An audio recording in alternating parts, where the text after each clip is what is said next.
One other thing that's really important to note is you can transfer shares to the donor advised Oh, fund. And when you transfer shares, to make it concrete, if you bought the shares at $75 a share, and let's say they went up to $125 a share, if you sold those shares, you would pay capital gains tax on the $50.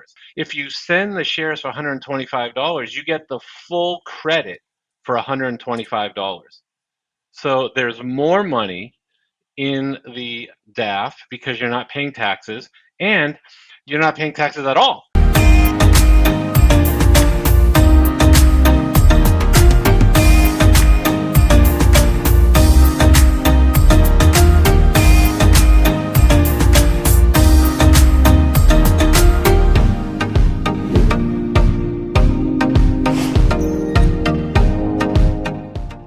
hi, I'm Ben Hogberger, CPA, CGMA, and today I have the pleasure of having my friend Joshua Chadajo on.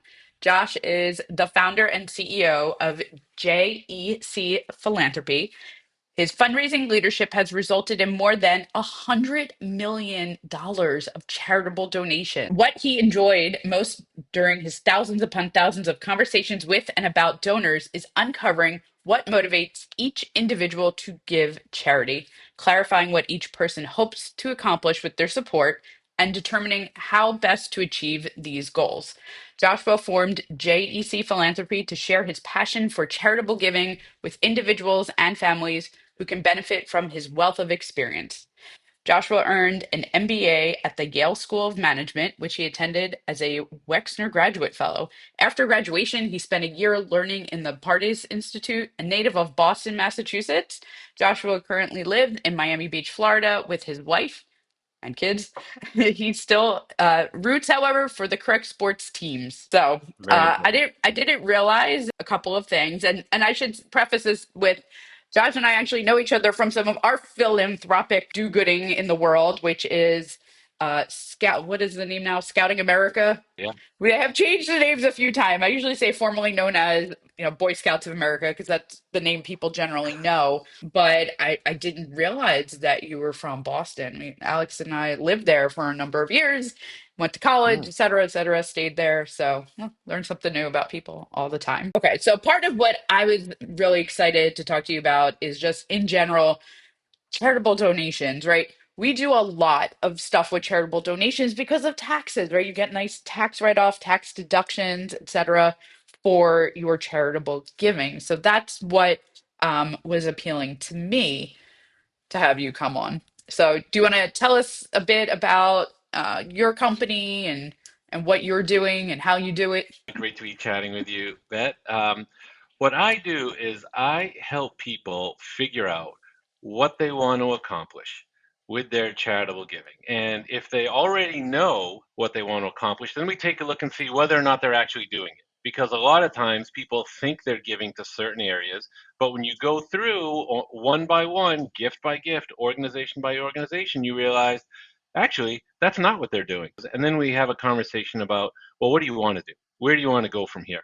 And it's never a matter of judgment. It's just a matter of you thought you were doing something, you're actually doing something else. And what's going to bring you the most satisfaction from your giving? And once you know what you want to accomplish, and once you accomplish more of it, then you're going to enjoy it more. And when you enjoy it more, then you're going to give more. And when you give more, you're going to accomplish more and really create this virtuous cycle. And one of the things I found is that if you don't have a charitable foundation with professional staff, which most people don't, then you're pretty much on your own. You don't really have a partner to help you sort through all of the different issues, and that can be overwhelming. You don't know where to start. Doesn't seem like fun, seems like a burden, and you just say forget it. And I think people can do so much good and accomplish so many good things and feel good doing it, and that's what I want to help people do. That's very interesting. So I guess I never really thought about, when you're saying like people think that they want to support something, but it turns out they're not, like, I guess, putting their money where their mouth is. What does that look like? Like their the volume of like dollars that they're giving isn't in line with what they're saying they want to be? Is it needing to research more into the organizations themselves? How Hmm. does that look? So in general, what happens is I do this. It's called a charitable gift review and analysis, and that's really to get people to understand what the current situation is. And as part of that, I'll say, what are your top three giving areas? And they'll say, oh, we give to, let's say, A, B, and C in equal proportions. Okay, great. And then we look at every gift over the last 30 years, and lo and behold, when you put that together based on what they're telling me, because I'm asking them, why are you making each gift? Why are you supporting this organization? When you put that all together and look at the data, well, they give a ton to a little bit to B, nothing to C, and what? D and E are also on the list. And I think it's because when people It's start kind of funny. giving a lot, they can't hold it all in their head. How can you hold 40, 50, 60 gifts, whether those gifts are $10,000 each or $50 each? You can't put that all together. And so, I had a client, we narrowed down his giving areas to three, one of which was financial literacy. He really wants to promote Oh, financial oh, literacy. I like that. And if Yeah. you look at a 3-year period, 1 year, 3% of his dollars went toward this giving area. The next year, 20% went toward this giving area. And so the question is, Mhm. did you know that was happening? If you did and there was a reason, great. If you didn't and you're surprised by that, and then you might not want that to be the case, okay, let's have a conversation. And it turned out to be the latter. Okay, so I guess my question then is, when you're looking at the tax point of view, there's some hurdles, right? Like anybody can give anything, right? But when you're looking at specifically for taxes, we have like the standard deduction. And I'll give a little briefer for anybody who doesn't quite know, how charitable donations work for your taxes. So charitable donations are considered an itemized deduction, but you get a standard deduction just for existing. It's like around 13 grand a person, right? So if you don't have enough donations, mortgage interest, real estate taxes, all these things to beat that $13,000 for tax purposes, it's not worth it. But one of the tools that we like to use, and we'll tell clients, like if you're having a blowout year and you want to really be charitable, because many people, you might not be surprised, but sometimes I'm surprised. Like many people are like, "Oh, I'm having a great year. Like, can I give more? Can I like make a big donation this year?" We'll often suggest, and you can tell me what your thoughts are on it, to set up a donor advised fund, right? Because mechanically, whatever the taxpayer puts into that fund in the year they do it, they get the charitable donation that year for their taxes. And that's why we like it. It's like, oh, we get a big tax break that year. I don't know if you have thoughts. I feel like you do from your expression. Thoughts on charitable, those, I call them DAFs, right? Donor advised funds. What are your thoughts on Yeah, those? I am a huge proponent of donor advised funds. And just to say a little bit more about them, they're essentially a parking lot, right? They're a parking lot. You give the money, as you said, you get the full tax deduction in that year. And then the money sits there until you decide which organizations you want to give the money to.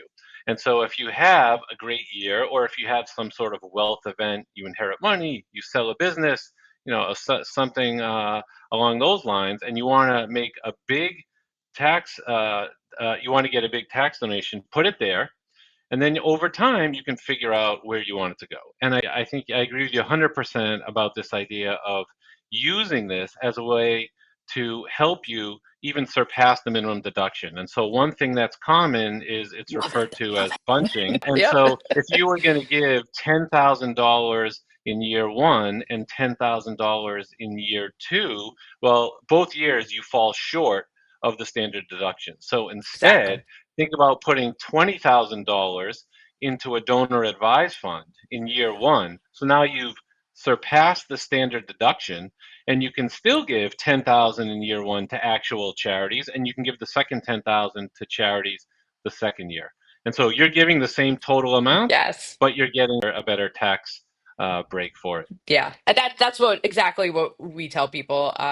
Now, personally, what we'll do is, so our family, we actually tithe, right? We do put 10% of our income into an account, and then every other year we do the bunching, right? We take all the standard deduction one year, itemize the next, standard 1 year, itemize the next. So every other year, we're making that big donation into our DAF so that we can kind of drip and drab it out. I mean, maybe I need to talk to you and see if I'm putting my money where my mouth is. Like, I think I know where I put it, but maybe I really don't. But no, it's such a great tax planning tool, and I love that combination of I can do good with my funds and still get a tax write-off because it's for me, it's the Yeah. name of the game. That's what we're always looking for.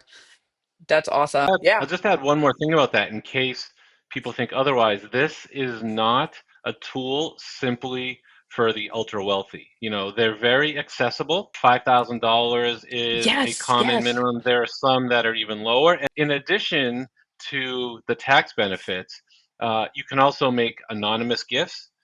Which that's important if you ever want to do that. Also, unlike a foundation, you don't have to give out 5%. You don't have to give out anything. I'm not promoting not giving, but you do have the time to figure out what you want to do. And then I'll say one other thing, and that is from an organizational perspective, you don't have to hunt down receipts from 20 different organizations. Your Yep. clients will make you very happy by having it all in one place.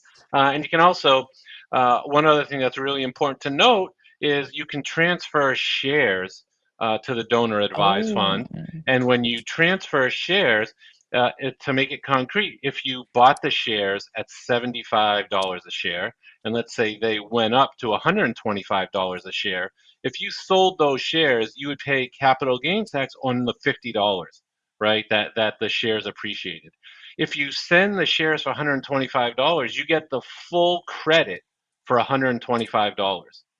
So there's more money in the DAF because you're not paying taxes and you're not paying taxes at all. So it's really a double benefit. And so funding your DAF with appreciated shares we is love a not paying. really what's that? We love not paying taxes. That's And so you get to do good and you get to pay less in taxes. You know, it's a win all around. so, Josh, you mentioned foundations, right? And every once in a while, I have somebody who's got big big ideas for setting up private foundation, and then for the CPA and me, when I hear that, I'm just like, oh God, do you know what those tax returns are like? Can you talk about them a little? Like, who are they good for? How do they work? I think people think it's more they're getting like a DAF, and they're creating something a lot bigger. And yeah, just what are your thoughts on those? I think it's definitely worth thinking about very carefully. They're a pain in the neck in a lot of ways. If you have a foundation or you have to hire someone to do that work, if you're going to be giving $1 million or more a year, if you're going to be setting up a lot of your own programming that you want to fund, if you want to have some expenses, reasonable, related, charitable expenses, you're funding a lot overseas and you want to go see those firsthand. You might be able to have the foundation pay for some of those expenses. In those cases, it's probably worth exploring with the relevant advisors. But for most people, most of the time, the donor advised fund is really going to be sufficient. It seems like it's the sexy thing to do. You know, you get your name on it. Oh, that's great. Your friends have one. You know, call your donor advised fund the Bet Hochberger Foundation. There you go. So Right. you have your foundation, it's in the name, but it's really Right, a donor right. advised fund. And it's so much easier, I think. Like you really don't do anything with those donor advised funds. Like there's no maintenance for you. You just tell them when you want to dole out money. Is there like a minimum dollar amount you think it starts to make sense to set up a private foundation? Or I mean, technically I imagine anybody can do it, but I don't know if there's a point where it makes more sense to do that versus the DAF. I think millions is probably a good place to start. Either you Really? want to dump that amount in or you're going to be giving that amount a year. You know, that's not a hard and fast rule, but I think a lot of foundations that were set up 30, 40, 50 years ago would be donor advised funds today. And there's a way to convert the foundation into a donor advised fund, which makes sense for a lot of people. If you are just using it in the way that a donor advised fund exists today to just cut checks to organizations, that's definitely worth exploring, turning it into a donor advised fund. If you're not giving, maybe high six figures, the seven figures isn't a hard and fast rule.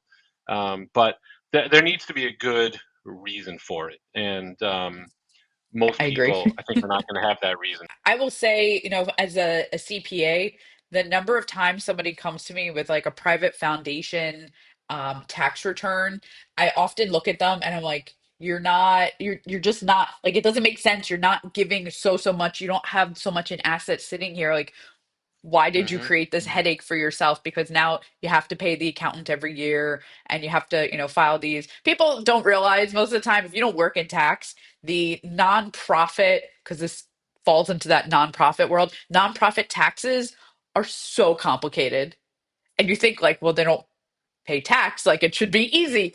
Pages and pages and pages of disclosures and things. It's a nightmare. So whenever I see those private foundations, I'm like, oh, cringing a little bit. But that's great to know. So yeah, for in general, like recap, if you're giving in the tens of thousands and less, you're probably fine with a donor advised fund. That's what I'm hearing. Even room after that. It's have the conversation, think it through, but don't rush. Don't rush into setting up a foundation. Your future self will be happy that you thought through the process and had the relevant expertise and guidance in making that decision.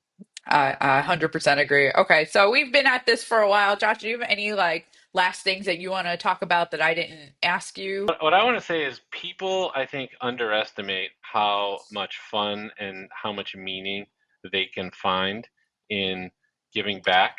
And they also often underestimate what a tremendous difference you can make in somebody's life with a gift that's smaller than you probably think. And so, an example is I had a client who was giving a $10,000 scholarship to Wow. a student to help them attend school, and they did it through an organization that's based in Colorado. And the executive director of that organization wrote to me and said, "You have no idea what a difference you're making in not only this person's life, but their entire family." And when you hear that description, you probably think, oh, they must need a free ride, or the gifts must have to be $100,000. This is $10,000, which was a very generous gift, a very generous gift, and a gift that has an impact much bigger than you might imagine. I'll give another example. There's a local organization in Florida that makes sure every, in particular kids, has a bed to sleep on. And you'd say, a bed to sleep on for $250, Oh, you can make sure someone has a bed to sleep on. And that's so how much nice are you going though. to change their lives? I would say, get involved. Think about what makes you feel good. Think about what impact you want to have on the world, and then the right time to start giving is today.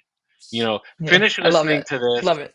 Go on, go make a gift. It could be, $1,000. It could be $5. Make a gift somewhere and keep doing that. Make that a part of your regular living. You'll feel great about yourself. You'll be making a difference for somebody. And imagine if everybody does that. Then, we'd be in a much better place. We would. We'd be a much better society. I will tell you a quick story from my family. My grandmother would, they send you in the mail, like help someone have a Thanksgiving dinner, like all those organizations that are very local Hmm. and send like, the need in your neighborhood. My grandmother would take all of those and she would send them $5, whatever. She's like, let me just help, right? So I get them because I live in a house with an address, right? And I do the same thing. I get those, I bust out the DAF. I send them, $50, whatever it is that I can send right from there.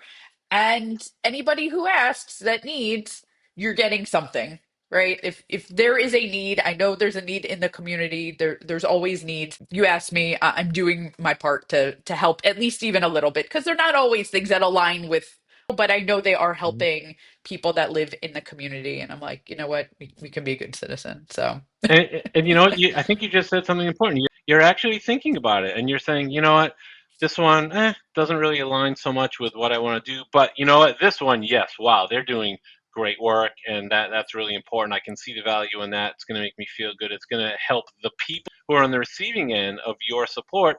I'm going to make a gift. That's great, and it's really that thoughtfulness It's funny. I think that's an area where we can all improve. It's the one area of our financial lives where we say, "Nah, that's fine. That's good enough." That's no. Let's spend some time, think about it, and the results. I think people will be astounded by the results.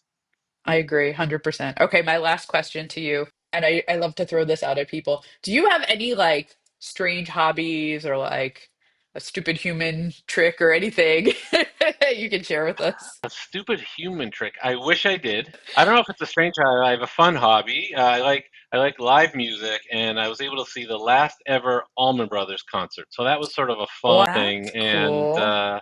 also Black Sabbath on their last tour. So that was fun at Madison Square Garden. So those are some fun. I don't know if that's cool. I think it's real cool, but that might be mom cool. It might not be Right, anything. exactly.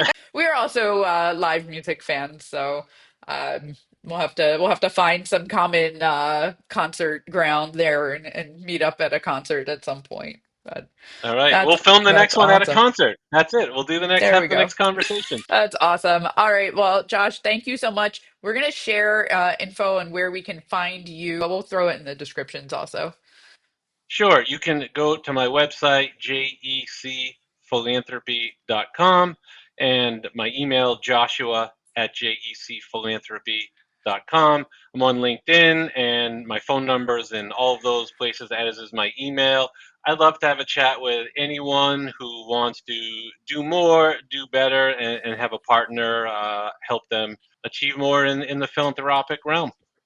That's amazing. All right. Well, thank you so much, and we will see you next time. This has been a lot Bye. of fun. Thanks.